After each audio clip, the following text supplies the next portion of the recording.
This video, I'll be telling you how to use Zendesk API. For that, the process is very simple and easy. Make sure you follow the video till the end to get to know about it.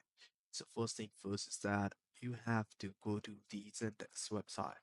So I will be providing the link in the description below. So once you're on the website, you will go to the setting tab right here, and then you have to go to the admin center. So once you go to the admin center, you will be redirected to this page right here.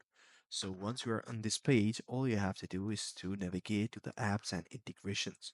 So once you are on it, so all you have to do is to go ahead and click on the Zendesk API. So once you click on that, you will be able to get the Zendesk API. So what now? All you have to do is to agree with all the stuff that they say and then click on get started. So now what you have to do is to set up the authentication. Use your email token or OAuth for authentication. Email token colon API underscore token. So this is how you guys can create an API token. And for me, I'm just using a demo account. So for me, it's currently disabled, but yeah, this is how you guys can do it.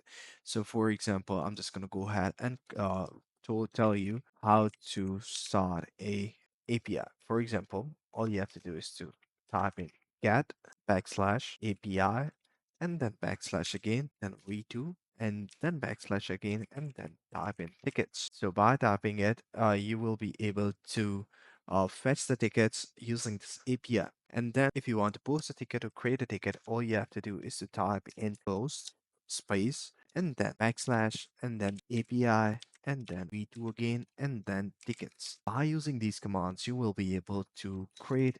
If you want to update a ticket, all you have to do is to simply use the same command, but with a different starting option. For example,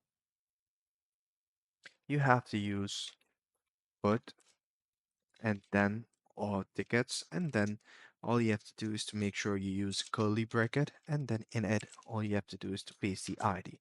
That way you will be able to update the ticket. So this is how you guys can use the API for the Zendesk. I hope you found this video helpful. If you do, please consider subscribing to our channel. Take care. Bye-bye.